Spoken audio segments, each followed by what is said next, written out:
Okay, let's now look at how we handle costs incurred after acquiring an asset, or we call costs subsequent to acquisitions.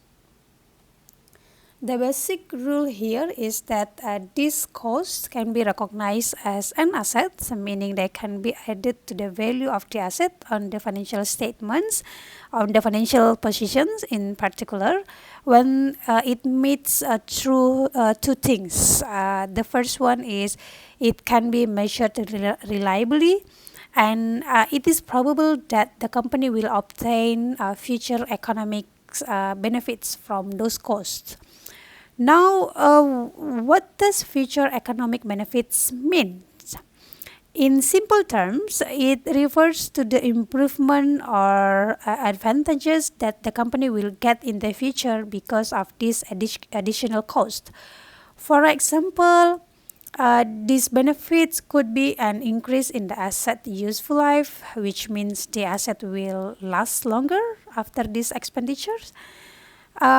Could be in an increase in the quantity of product produced, meaning the asset will have the company produce more units, or this expenditure increases the quality of product produced, meaning the asset will help improve the quality of whatever the company is making. If the cost meets this criteria, we treat it as an asset. So we have three criteria here, either which, if it is fulfilled, then the expenditure made on the subsequent expenditure made by the company can be considered as adding value to the cost of the assets. If it is not, then it is generally just treated as an expense and will be presented in the income statement. Now let's take a look at the major types of expenditures that a company may incur after acquiring an asset. These are the kind of costs that can affect how we treat an asset in the books. First, addition. Additions involve increasing or extending an existing asset. For example, adding a new wing to a building. In accounting, we would capitalize this cost, meaning we add it into the asset value in this terms building. Second, improvement and replacements, and this is when we substitute a better or similar asset for an existing one. For instance, we replace an old machine with new one, with more efficient machine. And in this case, we remove the cost of the old asset and its accumulated depreciations, and we recognize any gain or loss. Then we capitalize the cost of new improvement or replacement. Next, rearrangements and reorganizations, which refers to moving assets around or reorganizing them for more efficient use, like relocating a machine for a better spot in the factory. These costs are usually expensed, meaning they don't get added to the asset's value. Instead, they are treated as a periodical expense and will appear in the income statement. Last, we have repairs here, and these are expenditures that maintain the asset in a good working conditions. There are two types here: ordinary repairs, like routine maintenance, which are expense immediately, and the major repairs, which significantly extend the asset's useful life. For these major repairs, we remove the costs and accumulated depreciation of the old part and recognize any gain or loss and then capitalize the cost of the repair. In summary, whether we capitalize or expense these costs will depend on the type of expenditure and how it impacts the asset. Now let's talk about what happens when a company gets rid of or disposes of its property, plant, and equipment. This is the last learning objective of this topic. A company may choose to retire this asset voluntarily, or they might be forced to get rid of them. Here are the main ways that this can happen. First, by sale. It is simply that the company sells the asset to another party. Next, exchange. The company trades the asset for another asset, which is something we have covered already when we discussed loss and gain topics from our previous sections.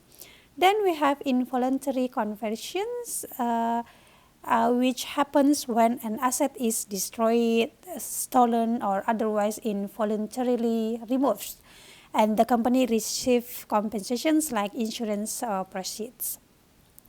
Finally, we have abandonment here, when the company might simply abandon the asset if it is no longer useful with no compensation received.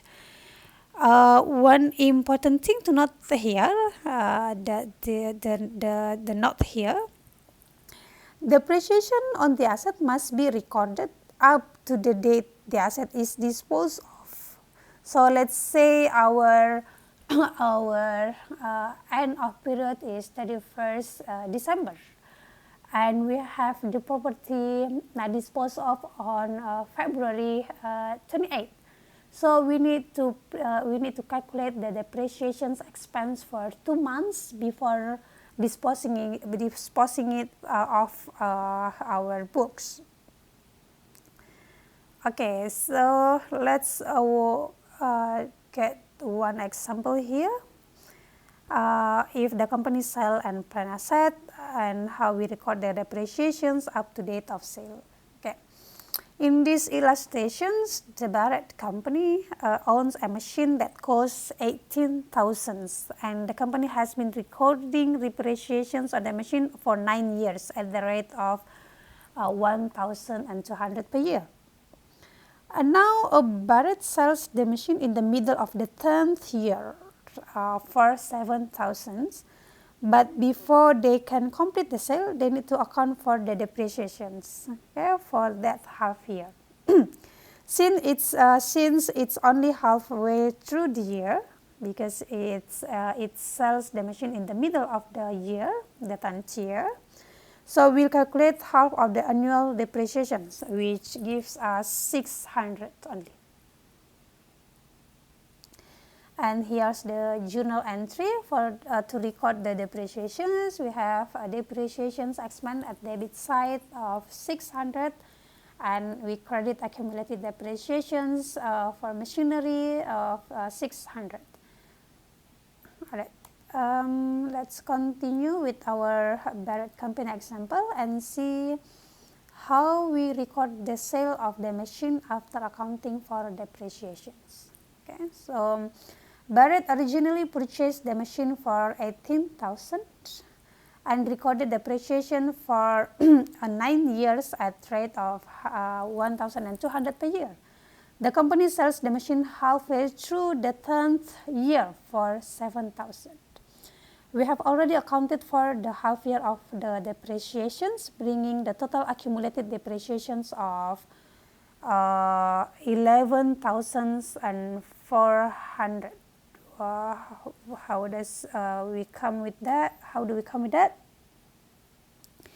It is 9 years times annual depreciations of 1,200 plus 600, the half year depreciations. So now let's record the entry for the sale. First, we debit cash for 7,000 because we receive 7,000 from the sale. Next, we remove the accumulated depreciations of the machine, of the machinery, for 11,400. We need also to remove the asset from the book, so we credit machinery for its original cost of 18,000. And finally, we recognize a gain on the disposal of the machinery. The gain here is 400, which is the difference between the book value, Okay, if you can still recall from our let's go from our illustration here, the book value is from the cost minus the total accumulated depreciations. Okay, so we deduct it with with the fair value of the asset. All right, let's move on to involuntary conversion, which is another way a company might dispose of its property, plant, and equipment. Sometimes an asset service is terminated through some type of involuntary conversions, such as fire, flood, theft, or condemnations. In these situations, we call it an involuntary conversions because the company actually didn't choose to get rid of the asset. It was forced by circumstances, or we call it force majeure. And when this happens, a company report the difference between the amount recovered, such as probably from insurance payout or compensation from condemnation award, and the book value of the asset. And the result is either a gain or loss, depend on the situation.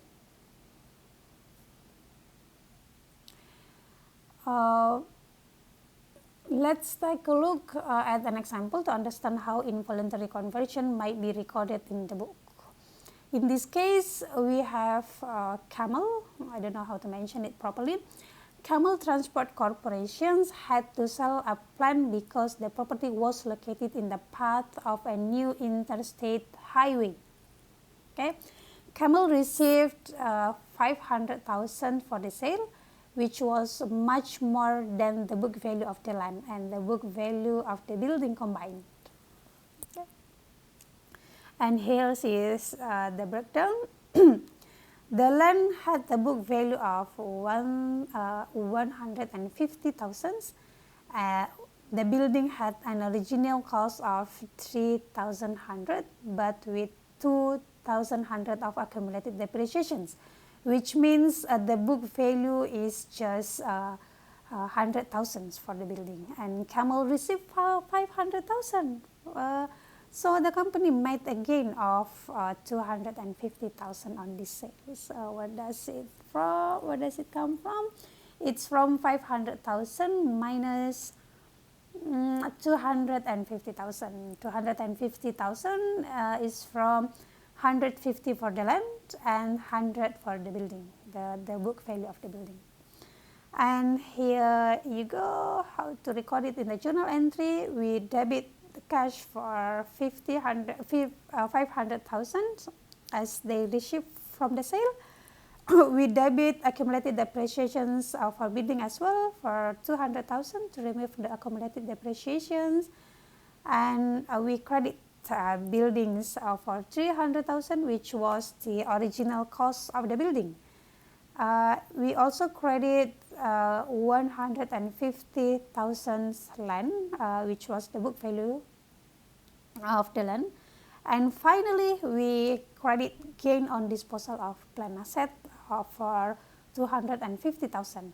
It reflects the gain on the sale. All right. That brings us to the end of our discussions on acquisitions and dispositions of property, plant, and equipment. We have covered a lot of information concepts, from how a company accounts for the cost of acquiring assets to how they handle different types of expenditures after acquisitions, and finally how they dispose of assets, whether through sales, exchange, or even involuntary conversions.